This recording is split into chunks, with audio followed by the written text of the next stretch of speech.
पूर्व पाटना स्टेट्र पाटनागढ़ ब्रह्मपुरा बलदेव जीव मंदिर में पवित्र देवस्नान पूर्णिमा पालित होइछि। श्री जगन्नाथଙ୍କ चतुर्धा मूर्तिଙ୍କ दिव्यस्नान पर्व पारंपरिक रीतिनीति अनुष्ठित होइछि। बलदेव मंदिर धाड़ी पहंडी दारोदीय मानक स्नान मंडप को आनी नीति कांति पर 108 छोट छोट करारी स्नान करा। उत्सव देखा पाटनागढ़ उपजिलापाल तथा देवोत्तर अधिकारी सुनील कुमार मेहे समेत देवोत्तर कमिटी सदस्य मानक सह बहु जगन्नाथ प्रेमी उपस्थित रही प्रभु को दर्शन करथिले। मंदिर परिसर थिबा कुओरु संगृहित 108 करा सुबासित जल ठाकुर मानकर स्नान करा जैतिबा बेले भोग राग और आरती करा जैतिला, जहाको दर्शन करी भक्त श्रद्धालु माने बेस खुशी अनुभव करछन्ति। ठीक सेहीपरि पाटनागढ़ उपखंड हरिशंकर मंडल भैसा पाढ़े समेत बेलपड़ा अंचल थिबा जगन्नाथ मंदिर गुड़िकरे मध्य पवित्र देवस्नान पूर्णिमा पारंपरिक रीतिनीति पालित होछि। पाटनागढ़ पाटना समाचार।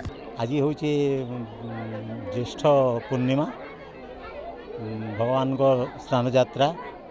ये स्नान यात्रा आमर अनेक अनेक वर्ष शह शह वर्ष आगुरी हो आमर मंदिरटा बोधे आमर 1152 साल रमाईदेव समय भगवान आसते एनिके 3 मूर्ति आसते। से 3 मूर्ति आज पर्यंत पूजा पाउछन्ति आरो एठाने सबु प्रति वर्ष स्नान यात्रा महासमारोह पालित हुए। ए वर्ष मध्य महासमारोह पालित होइछि। आ भगवान को तो लीला किए कहि पारिबो। से तो सहस्र शीर्षा पुरुष सहस्राख्य सहस्रपात स्वभूमि सर्वतः स्मृत्या त्यतिष्ठ दशांगुल तांकर सहस्र शिर सहस्र नयन सहस्र से 10 अंगुल छिड़ा होइछन्ति एवं जगतर समस्त को से कल्याण करुछन्ति आमे ताहा जानिछु। तेणु तांको बाबद आमको कहबार किछि नाही, समस्ते तांको विषय अवगत अछन्ति। से भगवान शरण रे आमे समस्ते रहूछु एवं से समस्त जगतर कल्याण करंतु यही आमर कामना। जी देवस्नान पूर्णिमा तिथि रे आज आमर पाटनागढ़ जगन्नाथ मंदिर रीतिकांति बहुत धूमधाम पालन होता। आप देखुं बहुत लोकंर समागम ये आज हो।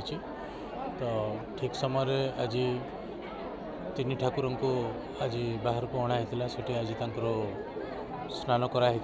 तो बहुत लोकंर आज ये समागम कर बहुत उल्लास सहित आम स्नान पूर्णिमाटा ये आज संपादन हो। आज आमर पाटनागढ़ स्थित ब्रह्मपुरा जेन श्री श्री बलदेव जी मंदिर अच्छी आज पवित्र देवस्नान पूर्णिमा एठाने अनुष्ठित होछे। भगवान मंदिर जो नीतिकांति अच्छे रीतिनीति पर आज अपराह्न भगवान को 3 ठाकुर को जगन्नाथ बलभद्र और सुभद्रा को आनिक स्नान मंडप विराजमान करागला।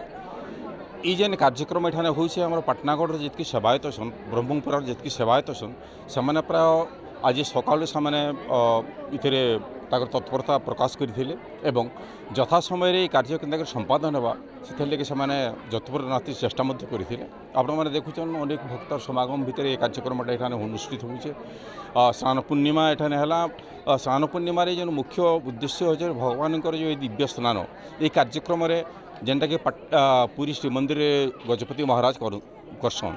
इन आमर ब्रह्मपुरा गोटे नियम अच्छे आमर जेन मुख्य पाणिग्राही थे तांकर जेन दायद अच्छन से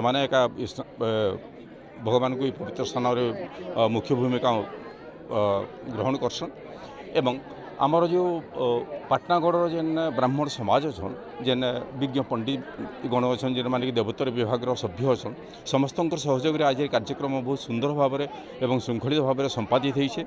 इथिर लगे आम समस्त को धन्यवाद देमु जितकी भक्त श्रद्धालु एठाने उपस्थित रहीछन। आपण माने देखुछन दिव्य आरती वर्तमान एबे सरीछे। ये दिव्य आरती पर तार परवर्ती कार्यक्रम अच्छे गजानन बेश जेनटा कहूँ आज हबार कथा सेटा भी करा जिबा। किसी समय भगवान को गजानन बेश एठाने उपस्थापित करा जिबा। हजार हजार आमर पाटनागढ़ जेन श्रद्धालु अछन भक्त अछन समस्ते आसिक दर्शन करबे। ई सुजोग एठाने उपलब्ध करा जिबा। एवं आज जेन कार्यक्रम ये कार्यक्रम प्रायतः हमारा पाटनागढ़ देवोत्तर विभाग है विभिन्न अनुष्ठान जेन सभ्य मैंने अच्छन समस्ते आसिक सहयोग करुछन। एवं आगामी जो रथयात्रा आमर हेबा ये रथयात्रा यहाँ हूँ प्रारंभिक कार्यक्रम है देवस्नान पूर्णिमाटा। दीर्घ 15 दिन तापर भगवान को ज्वर हुए सेटा तो आपण मैंने जगन्नाथ संस्कृति यहाँ अच्छे तार कार्यक्रमटा काण हवा तापर श्रीगुंडी रथयात्रा जान हवा तो सर्वपुरातन गोटे मंदिर यहाँ इतार प्रकृति यहाँ बलभद्र जगन्नाथ और सुभद्रा पूजा हेसी किंतु मंदिरटा बलदेव जीव मंदिर नाम आमर ओडिशार द्वितीय बलदेव जीव मंदिर अच्छे प्रथम हूँ केन्द्रापड़ा और द्वितीय हूँ बलदेव जीव प्रायतः आशा करा जहाँकि आम पाटना इतिहास कहूँ यहाँ हूँ गोटे सर्वपुरातन मंदिर पाखापाखि 1200 शताब्दी ये मंदिर निर्माण होइछे 1150 रु 1200 मसीहा भितर ये मंदिर निर्माण होइछे तार शेष होइछे इटा आमर पाटना इतिहास कहूचे एवं इतार परवर्ती समय तार रक्षणाबेक्षण संपर्क चिंता कर 100 एकड़ जमी भी राजा दान करथिले मंदिर के वर्तमान भी सेटा अच्छे देवोत्तर विभाग अंडर रे वर्तमान यहाँ देवोत्तर विभाग परिचालित है देवोत्तर विभाग पूरा जितकी सभ्य होचन समस्त सक्रिय अंशग्रहण करी आमर सब कार्य संपादन करसन प्रशासन भी बहुत सहयोग करसी आ निश्चित भाव में पाटनागढ़वासी तो सहयोग करुछन एका